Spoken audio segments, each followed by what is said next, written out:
कल्याणी जी बेचैनी से अपने बिस्तर से उठ गईं, लेकिन इस बेचैनी का कारण उन्हें समझ में नहीं आ रहा था।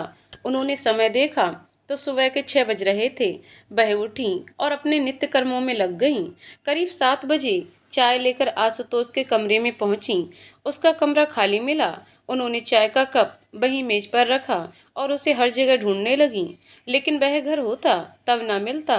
कहाँ चला गया? वह खुद से ही बड़बड़ाईं। अभी परसों ही तो वह सारा दिन घर से बाहर भटक रहा था, कहीं आज भी तो नहीं निकल गया। उन्होंने परेशानी से उसे फोन मिलाया, लेकिन वह भी नहीं लग रहा था। खाई में 15 से 20 फीट की गहराई में आशुतोष एक झाड़ी की टहनी को पकड़े खुद को ऊपर खींचने की कोशिश कर रहा था। उसके कपड़े और चेहरे पर खरोंचों के निशान आ गए थे और सिर से अभी भी धीरे धीरे खून बह रहा था। उसने वह पहाड़ी के नीचे झांका। उसकी आंखों में वह दृश्य घूम गया जब पंकज उसे लेकर पहाड़ी के नीचे कूदा था। सौभाग्य से आशुतोष झाड़ियों के एक टहनी को पकड़ने में सफल हो गया था, लेकिन पंकज के शरीर में इतनी शक्ति नहीं बची थी कि वह अपने बचाव के लिए कुछ कर पाता। सबको खाई में गिराते गिराते अंत में वह खुद भी उसमें ही समा गया।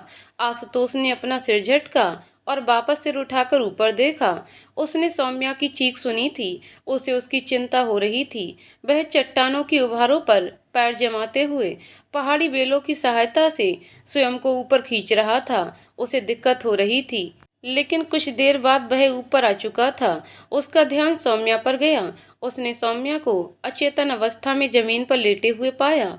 वह तुरंत लड़खड़ाते हुए उसकी ओर गया। आशुतोष उसे ऐसी स्थिति में देखकर चिंतित हो गया। उसे उसकी नाड़ी महसूस नहीं हो पा रही थी। फिर उसने उसके नाक के पास अपनी 2 उंगलियां लगाईं। सौम्या सांसें नहीं ले रही थी। उसने तुरंत अपनी बाहों में उठाया और एक समतल भूमि पर उसे लिटा दिया। पंकज ने आशुतोष सहित पहाड़ी से छलांग लगा दी थी, जिस कारण सौम्या जोर से चीखी। इस चीखने की आवाज ने पास में ही उन्हीं को ढूंढते फॉरेस्ट गार्ड को आकर्षित किया और वह आवाज की दिशा में दौड़ पड़े। जब वह पास आए तो उन्होंने आशुतोष को पहचान लिया। बदहवास सा आशुतोष जोर जोर से सौम्या के सीने को दबाता और फिर उसके नाक को दबाकर उसके मुंह में जोर से हवा भर रहा था। उसे ऐसा करते देख गार्ड्स ने परिस्थिति को समझा और तुरंत वायरलेस से इसकी सूचना आगे बढ़ाई और तुरंत मदद मांगी। This is a health emergency, please send the ambulance immediately. I repeat, please send the ambulance immediately.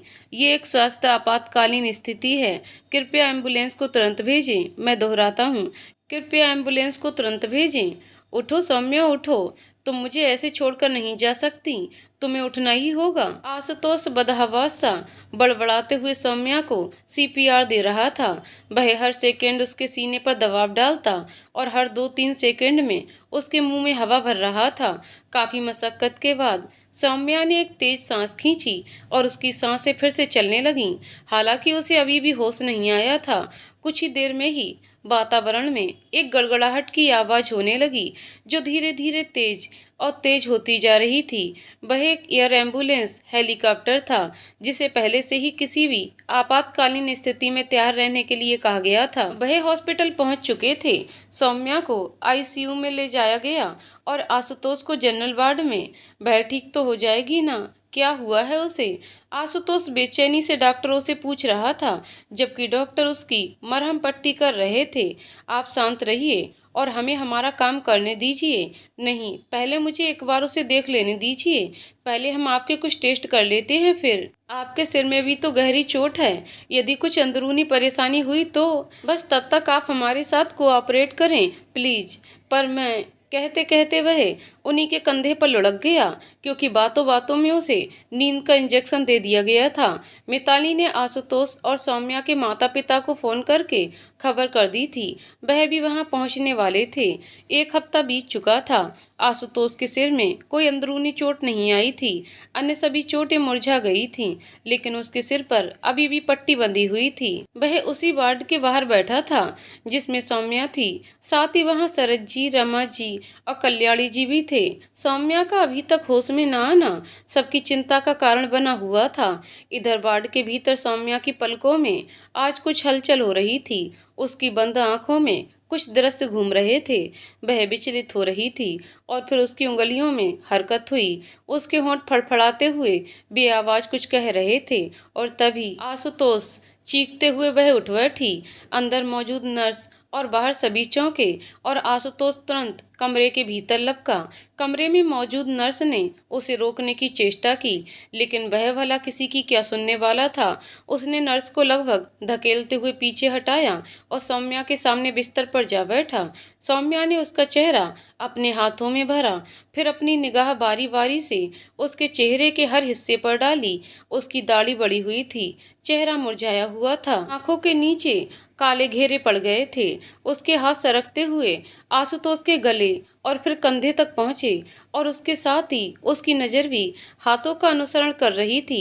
वह उसे गौर से देख रही थी, जैसे निरीक्षण कर रही हो और स्वयं को विश्वास दिला रही हो कि हाँ, वह ठीक है। तो क्या वह उसका भ्रम था जो उसने देखा था, या फिर जो अभी देख रही है वह एक भ्रम है? वह असमंजस से आशुतोष को देखती रही और जैसे ही आशुतोष ने उसके हाथों पर अपने हाथ रख दिए, उसे यह आश्वासन मिल गया और वह एक बार फिर से आशुतोष के कंधों पर ही लुढ़क गई। वह घबराया और डॉक्टरों को आवाज देने लगा। डॉक्टर उसके पीछे ही खड़े थे। उसने उसे वापस लिटा दिया। डॉक्टरों ने जांच के बाद सब ठीक होने की बात कही, जिसे सुन उसे शांति मिली। हाँ, अब उसके ठीक होने की उम्मीदें बढ़ चुकी थीं। वह उठकर बाहर जाने के लिए बढ़ा। सभी दरवाजे के बाहर खड़े उसे ही देख रहे थे। वह बिना किसी की ओर ध्यान दिए वहीं रखी कुर्सियों में से एक कुर्सी पर बैठ गया और सिर उठाकर छत को देखने लगा। उसके बैठते ही कल्याणी जी ने उसके बगल में बैठकर उसके कंधे पर हाथ रखा। उसने अपनी माँ को एक नज़र देखा और अचानक उनसे लिपटकर रो पड़ा। वह भी उसके सर पर हाथ रखकर सहलाने लगी। वह उसे जी भर कर रो लेने देना चाहती थी, क्योंकि जब सौम्या के लापता होने के बाद उसकी मृत्यु की खबर आई थी, तब वह भी नहीं रोया था। और जब उसने सौम्या को ढूंढ लिया और वह जीवन और मृत्यु के बीच झूलती हुई अस्पताल में इतने दिनों से थी, तब भी नहीं रोया। उसका दर्द, उसकी चिंता, सब कुछ उसके अंतर्मन में ही दबा हुआ था। इसलिए वह चाहती थी कि वह रो ले और बहा दे उन सभी परेशानियों को, कारणों को, और हल्का कर ले अपने मन को, ताकि वह और मजबूत बन सके।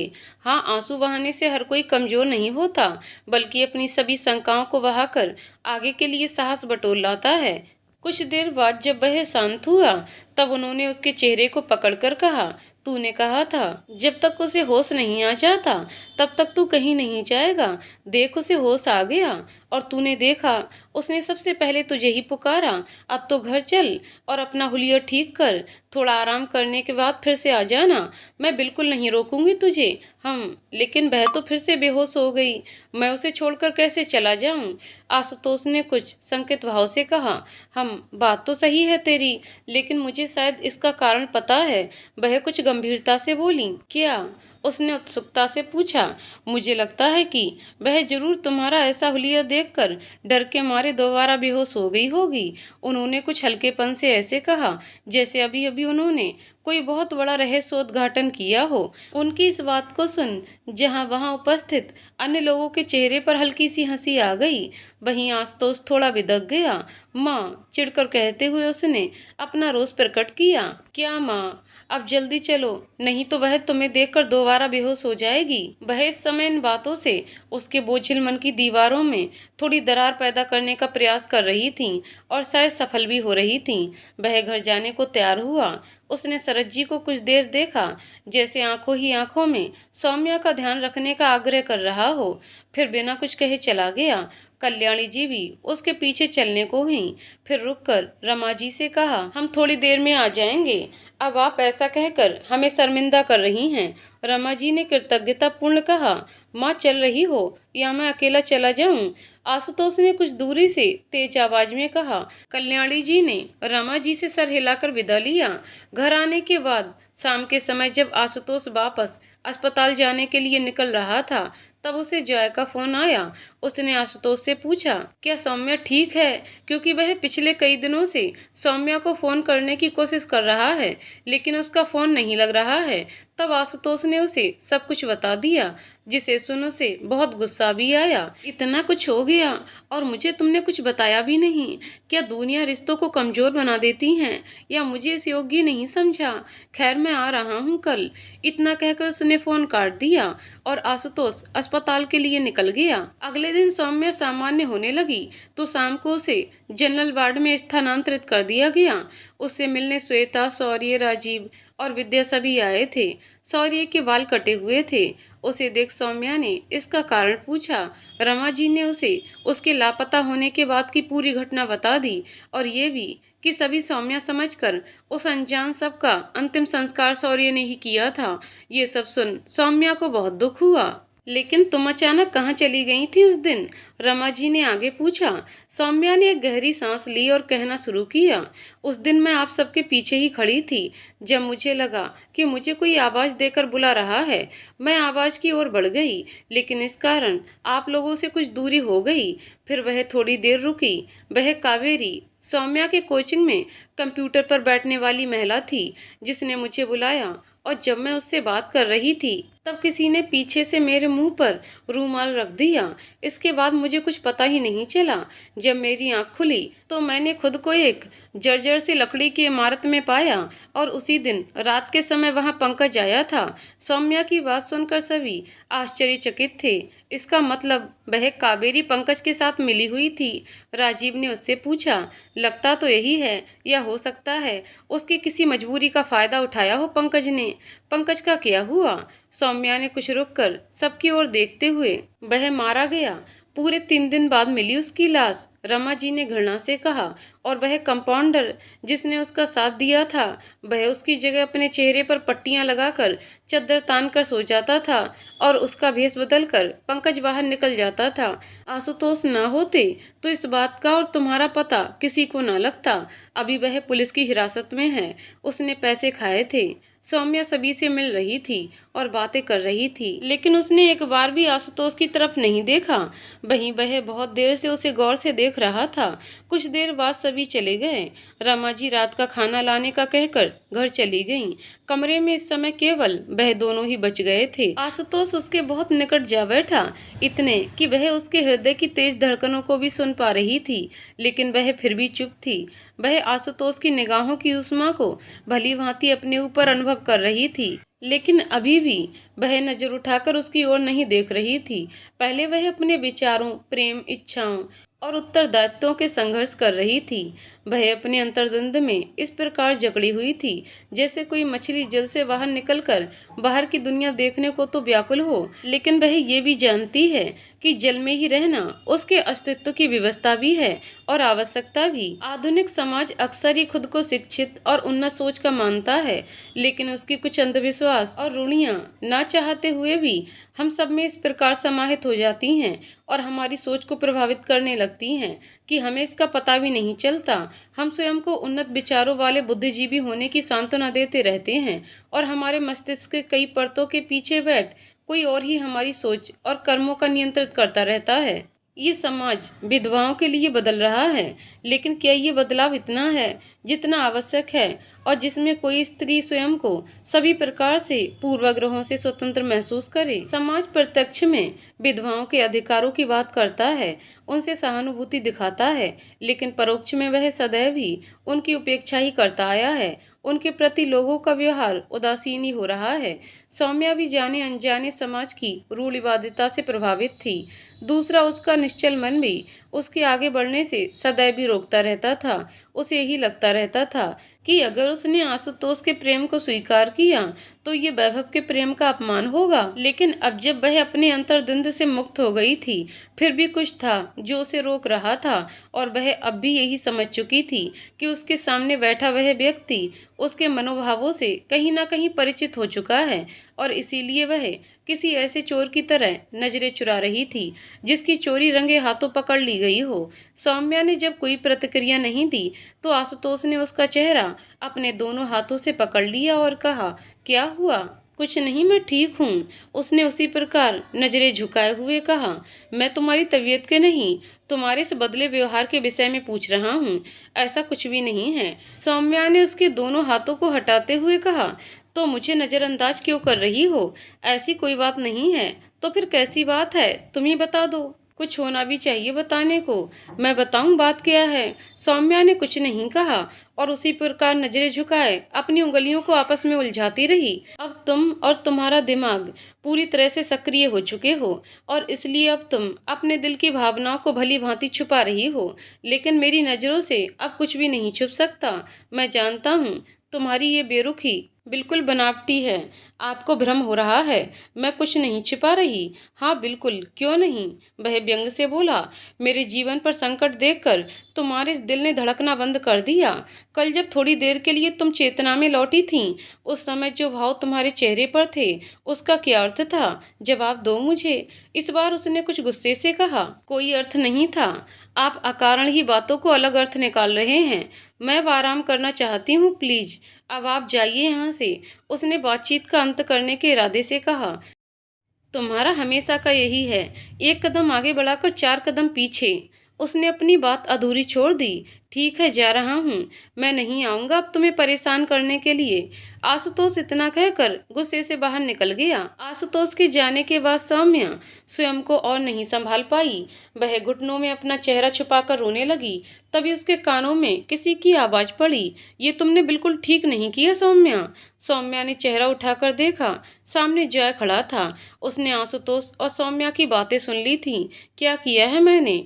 उसने झट से अपने आंसू पोंछते हुए कहा। ये तो तुम मुझसे बेहतर जानती हो। देखो जरा खुद को, क्या हाल बना रखा है तुमने अपना। जब स्वयं इतना दर्द हो रहा है तुम्हें, तो फिर उसके प्रति इतनी उपेक्षा क्यों? ये कैसा रिश्ता है तुम्हारा, जो ये जानते हुए भी कि उसे चोट देकर स्वयं ही पीड़ा पाओगी, फिर भी उसे चोट दे रही हो? बताओ मुझे, तुम यहाँ कैसे आए? मतलब किसने बताया तुम्हें?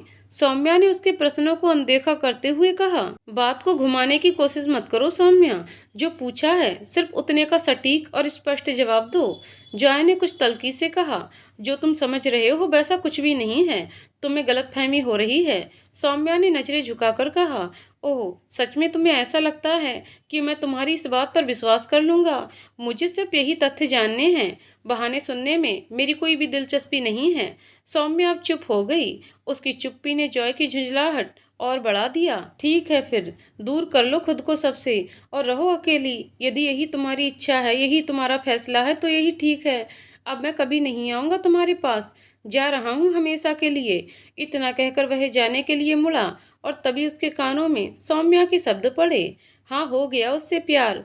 बहुत रोकने की कोशिश की खुद को, बहुत संभाला, लेकिन फिर भी पैर फिसल ही गए इस राह पर। लेकिन अब अपनी खुशी के लिए मैं जानबूझकर उसे किसी अंधे कुएं में नहीं धकेल सकती। सुन रहे हो ना तुम? सौम्या ने लगभग चीखते हुए जॉय से कहा। क्या कहना चाह रही हो? मैं कुछ समझा नहीं। उसने वापस आकर सौम्या के सामने बैठते हुए कहा। सौम्या चुप रही। वह लंबी लंबी सांसें ले रही थी और स्वयं को शांत करने का प्रयास कर रही थी। उसे चुप देखकर जॉय ने कुछ शांत भाव से कहा। अपने दिल की बात मुझे नहीं बताओगी? पहले वादा करो कि मैं जो कहूंगी वह किसी से नहीं कहोगे। ठीक है, नहीं कहूंगा किसी से। अब तो बताओ। मैं नहीं चाहती कि मेरे अस्तित्व की मनहूस छाया के कारण उसके साथ कुछ बुरा हो। क्या मैं नहीं जानती कि जो भी मुझसे जुड़ता है अंत में उसका क्या हाल होता है?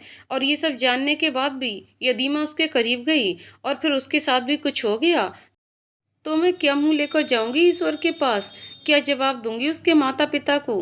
वैसे भी जब से वह मुझसे मिला है, दो दो बार उसकी जान पर बनाई है। ये क्या कम है कि अब मैं उसे और उसके प्रेम को स्वीकार कर उसकी जान ही ले लूं? बताओ मुझे। जॉय सौम्या की बातों को सुनकर अवाक था। सौम्या ने अपने लिए अपने मन में जो धारणाएं बना ली थीं, वह सुनना उसके लिए सच में एक बड़ा झटका था। उसने खुद को संयत किया और उसके बाद सौम्या के कंधे पर हाथ रखते हुए उसे समझाने लगा। किसने कहा तुम मनहूस हो? तुम्हारे अपने मन में अपने लिए ऐसी बातें आखिर कैसे आ गईं?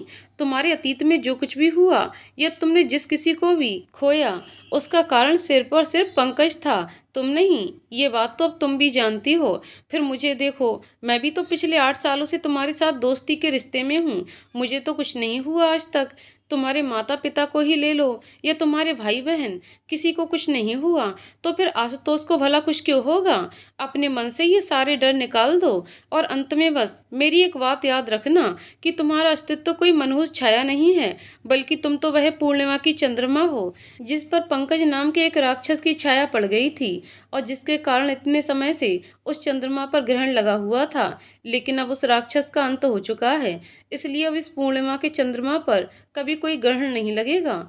अब ये केवल अपने सौम्य और शीतल प्रकाश से सभी के जीवन को प्रकाशित करेगा। सौम्या अपने कमरे की बालकनी से ढलते हुए सूरज को देख रही थी। सूरज धीरे धीरे ढल रहा था और शाम बड़ी ही तन्मयता से सितारों को एक एक करके रात के आकाश में खूबसूरती से टांगने में व्यस्त थी, जिसमें पूर्णिमा का चमकता हुआ चांद उसकी पूरी सहायता कर रहा था। ये मिलन की बेला थी, दिन से रात दीवानी मिलने आई थी और ये दृश्य सौम्या की बेचैनी को और भी बढ़ा रहा था।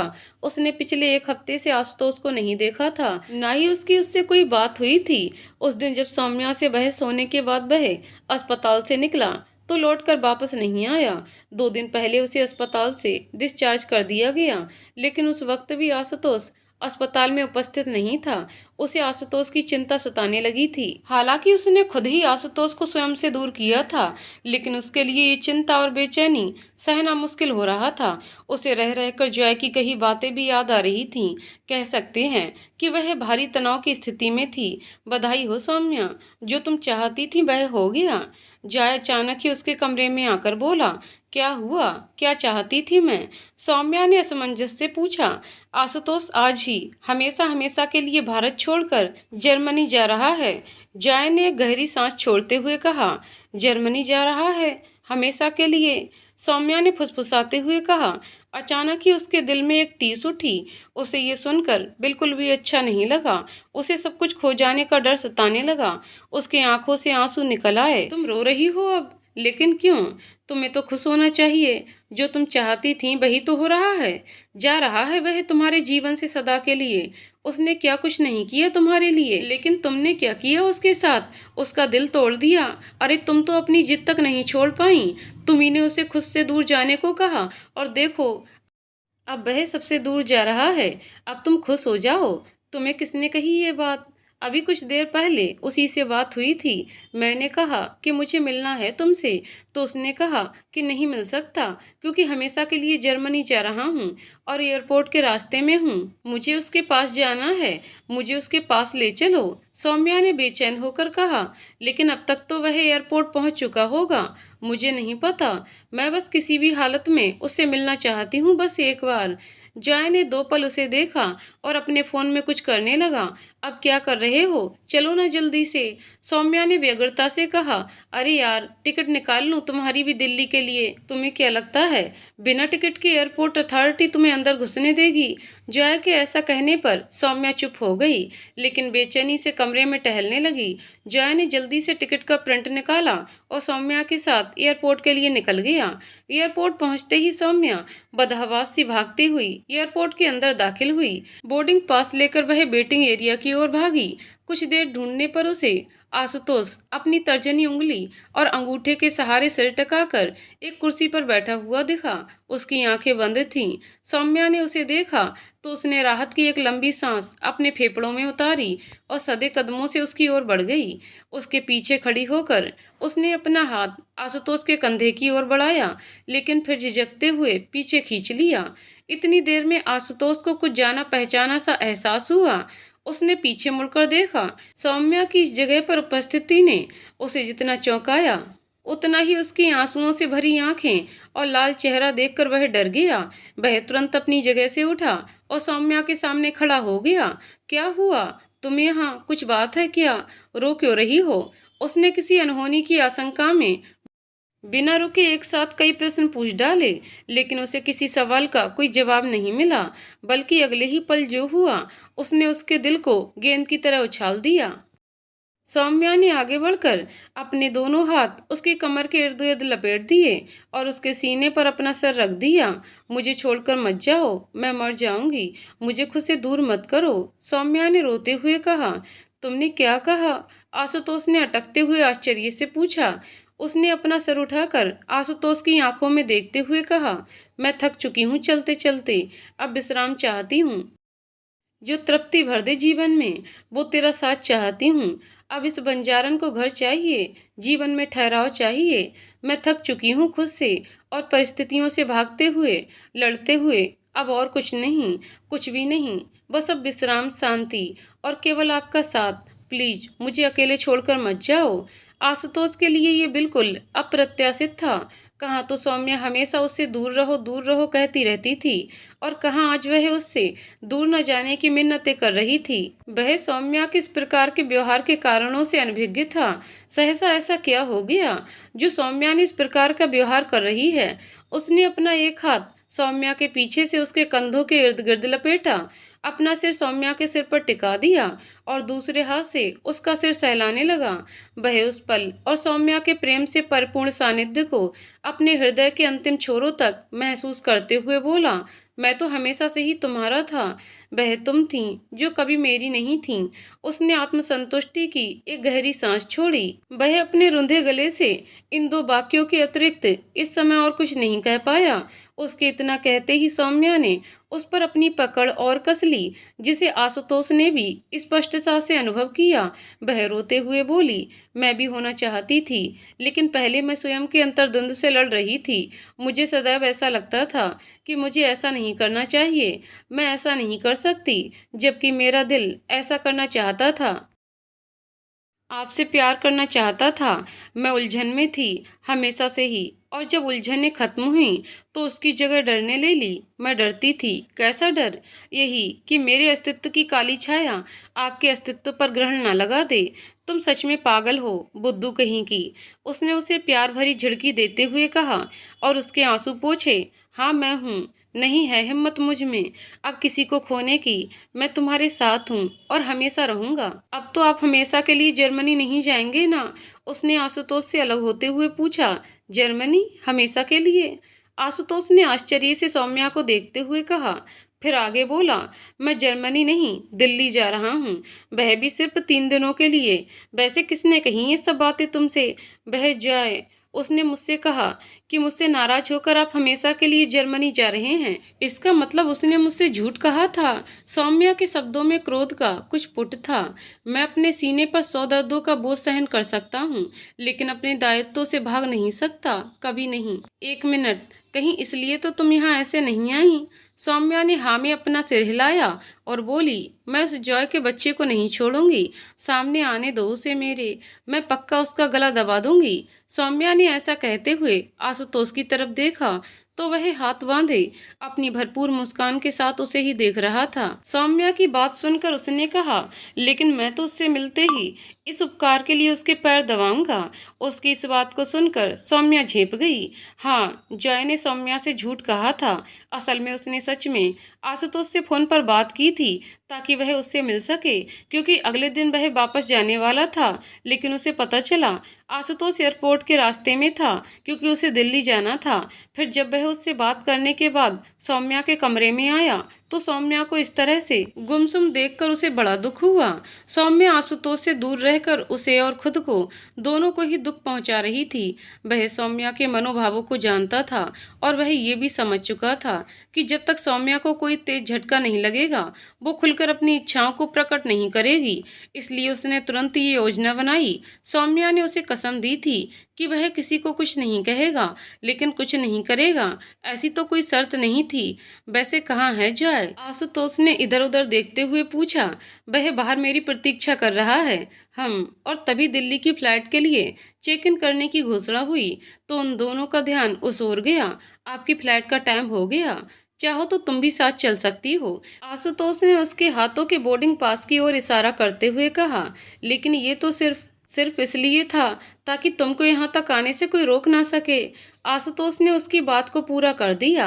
हाँ, सौम्या ने एक संक्षिप्त से उत्तर दिया। तो अब आगे का भी सफर एक साथ कर लेते हैं, आशुतोष ने अपना हाथ आगे बढ़ाते हुए कहा। लेकिन मैं किसी को कहकर नहीं आई हूँ और मेरे पास कुछ सामान भी नहीं है। मैं फोन पर मैसेज छोड़ दूंगा, वहां पहुंचने के बाद तुम सबसे बातें कर लेना। और रही सामान की बात, तो जब मैं हूँ तो इसके बारे में तुम्हें चिंता करने की कोई आवश्यकता नहीं है। लेकिन मेरे कपड़े और हुलिया तो देखिए, मेरे कारण आपको शर्मिंदा होना पड़ेगा। उसने उदासी से सिर झुकाकर कहा। तो मुझे बहुत खूबसूरत लग रही हो, हमेशा लगती हो। इसके अलावा और कुछ मत सोचो। मैं तुम्हारे कारण कभी शर्मिंदा नहीं हो सकता। मैंने कहा ना, मैं हूँ तुम्हारे लिए हर परिस्थिति में। तुम्हें मुझ पर विश्वास तो है ना, खुद से भी ज्यादा। अब से मेरी भी ये जिंदगी तेरे लिए। ऐसा कहते हुए सौम्या ने उसके हाथों में अपना हाथ रख दिया। आशुतोष उसका जवाब सुन मुस्कुरा दिया और उसका हाथ थामे हुए आगे बढ़ गया। दिल्ली पहुंचते ही मैं अपनी माँ को फोन करके कहूंगा कि तुम्हारे घर जाकर हमारा रिश्ता पक्का कराएं और आने वाले 1 हफ्ते के अंदर हमारी शादी तय कर दें। इतनी जल्दी? सौम्या ने चौंकते हुए कहा। तो और नहीं तो क्या, मेरी आधी उम्र निकल चुकी है, अब बाकी की उम्र भी इंतजार में निकाल दूं क्या यार, आशुतोष ने कहा और अपने फोन से मैसेज करके सबको सौम्या के बारे में बता दिया। सौम्या उसकी बात सुनकर हंसने लगी। अब दोनों अपने जीवन की नई यात्रा पर नई ऊर्जा, नई आशाओं और नई संभावनाओं के साथ निकल चुके थे। बाहर जॉय सौम्या की प्रतीक्षा कर रहा था। उसे आशुतोष का मैसेज मिला। आपकी कृपा से मुझे मेरा प्यार मिल चुका है। इसके लिए आपको बहुत बहुत धन्यवाद। आपकी इस अनुकंपा के लिए मैं जीवन भर आपका आभारी रहूंगा। फिलहाल मैं सौम्या को अपने साथ लेकर दिल्ली जा रहा हूँ, तो आप उसकी प्रतीक्षा ना करें। जल्दी मिलने की कामना के साथ अभी के लिए विदा। उसने मुस्कुराते हुए गाड़ी को वापस घुमा लिया। तो दोस्तों, कहानी यहीं पर समाप्त होती है। दोस्तों, आपको कहानी कैसी लगी कमेंट करके जरूर बताइएगा। कहानी पसंद आई हो तो वीडियो को लाइक शेयर करें और चैनल को सब्सक्राइब करें। कहानी को पूरा सुनने के लिए बहुत बहुत धन्यवाद दोस्तों।